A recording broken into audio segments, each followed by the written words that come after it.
What is up, guys? This is David from Bronx Banter, and first off, I just wanted to say thank you guys so much for your support.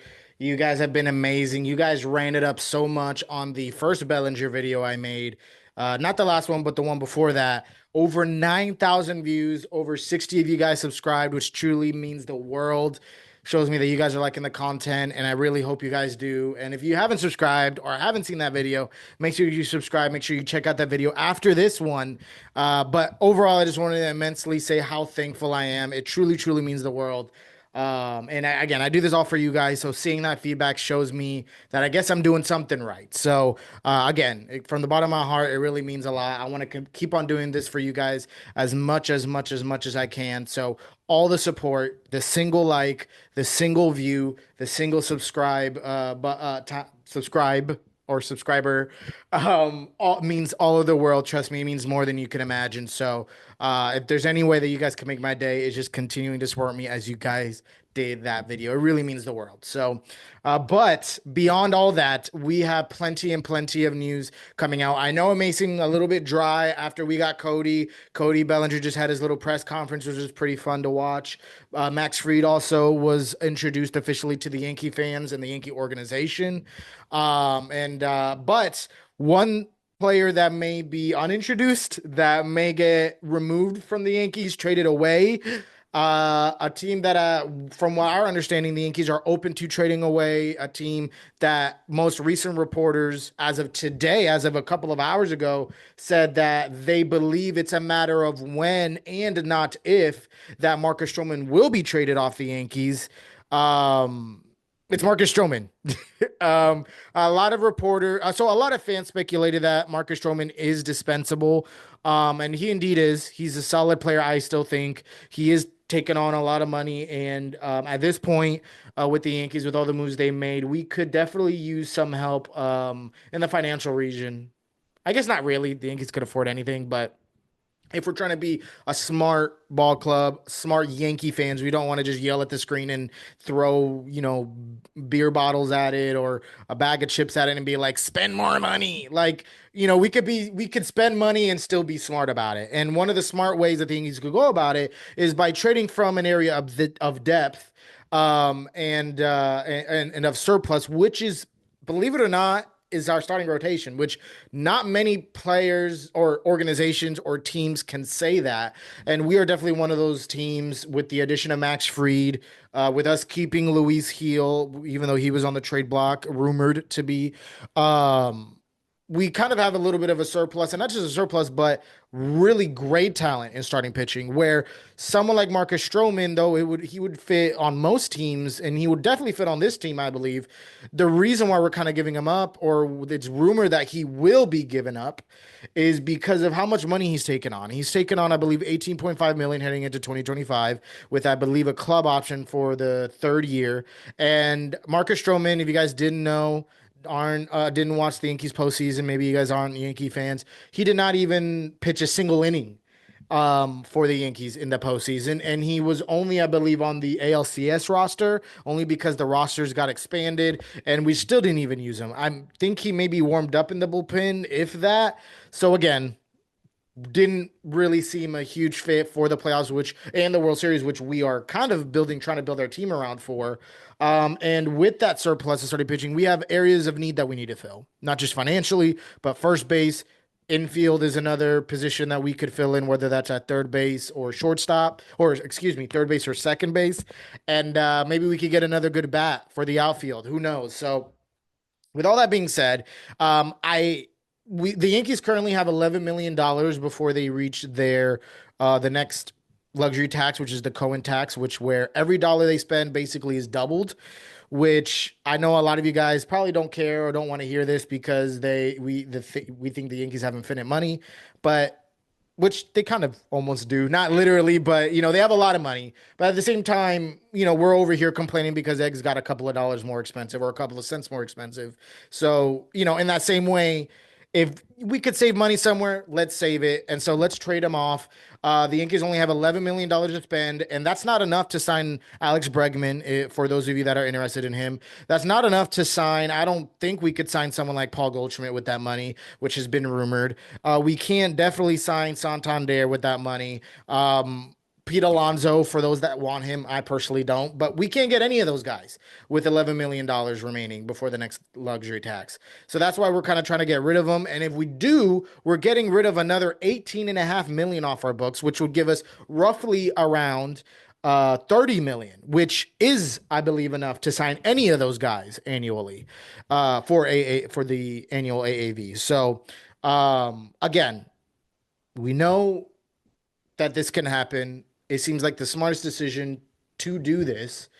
And now the question is who? Who could we trade this to? What kind of trade would this look like? Now, this could be a straight salary dump. We could completely dump him off to any ordinary team, or we could trade him for a team that I'll mention later that actually has some players or a player in specific that we could definitely use on our team and fill in any that we have. So some teams that are in need of pitching and I feel like could take on the money because it's not too much of money are the Nationals to support uh, a core of superstar players like Dylan Cruz, CJ Abrams, James Wood. I have no doubt there's other players on that roster as well. They need more starting pitching. Another team are the Tigers. When I watched them in the playoffs, now I'm not a Tigers fan. I don't know too much about their team. It seemed like they didn't really have a starting rotation outside of Skubal. So I know they have a guy like Matt Olson, I believe, that either is a starter or they're trying to make a starter. I don't know what's going on there, but regardless, they could definitely use another starting pitching arm. I feel like Stroman could be actually a great fit for a contending team. Giants are another team, though they're more linked to Corbin Burns. The Giants have plenty of money that they're willing. I know they'll be willing to take on that 18 mil. Now the question is if they actually are genuinely interested in Stroman. That's another question, but they have expressed they do need pitching. Um, and again, every team needs pitching, but it's really about what team is really willing to pay up for that pitching. So those are some of the teams I think can pay up for it. There probably are many other teams as well. But now another team that I believe is willing to pay up for that pitching partially and need pitching help and have a surplus in a position that we need, which is first base, are the Rangers. I think we could get a trade off possibly with the Rangers, and the position of depth that they have that we need is first base. We could definitely use someone. Excuse me. We could use someone like Nathaniel Lowe, which I believe the Rangers have expressed that they are open to trading for. And I'm not sure if the Yankees have expressed interest in him, but he is a very viable option. He's a lefty bat with a lot of upside. And I believe he plays at least respectable defense. I'm not too sure how he's doing on the defensive side, but he's only taken on $10 million a year next year. And Strom is taking on 18. So maybe you could do a 1-for-1 trade. I don't know if that'll get the job done for either side. But even if you did a 1-for-1 trade, the Yankees are giving up on payroll and they are filling in a position of need, which is first base. So I think that could be a very viable option in Nathaniel Lowe with the Rangers for Marcus Stroman.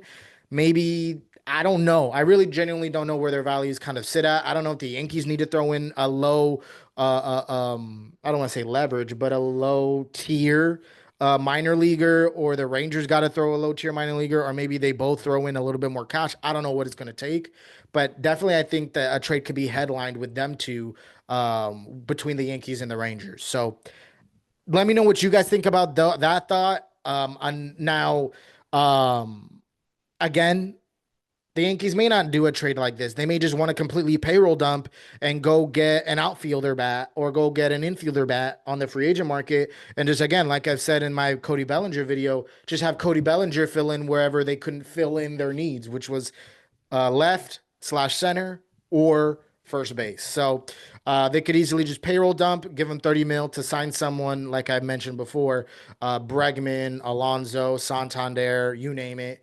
I'm not in love with either of those names. I'm not in love with a lot of our free agent names. That's why I was so ecstatic that we got someone like Cody Bellinger.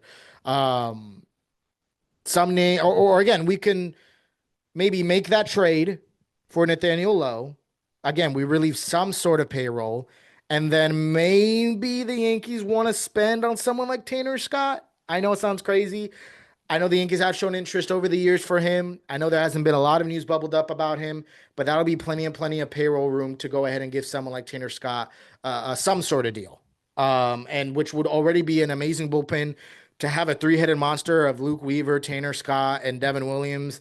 I mean, come on, the game's over by the sixth inning, so that'll be very sixth, maybe even fifth inning, because we know Luke Weaver could go 2 innings. So, um, again, I'm kind of reaching a little bit here, but I also am trying to give you guys a little bit of a take and a perspective that not a lot of other maybe Yankee content creators are bringing. But these are all possibilities, and we have seen Yankees, like for example, made a move for Devin Williams, which I wasn't expecting. Who knows? They could go out and make an unexpected move as well after trading away Stroman. So listen, I've covered a lot of ground, a lot of trade options, possibilities with different teams, a lot of free agent signings in this one video. Yet the Yanks could still go do something completely different and surprise all of us. So I'll be sure to let you guys know each and every update that happens as much as I can. Make sure that you guys continue to subscribe so you can stay tuned and don't miss out. And yeah, let me know what you guys think. Should we get rid of Stroman? Should we not? What should it be for? Maybe there's a name or a team that I have not mentioned in this video, and let us know down in the comments. I would love to discuss it with you. That's one of my most favorite things, is really just to open up discussion for all the possibilities of how we can make this team better. And hopefully Cashman can continue to cook because he's been doing a solid job. So as always, guys, thank you so much. Peace and be blessed.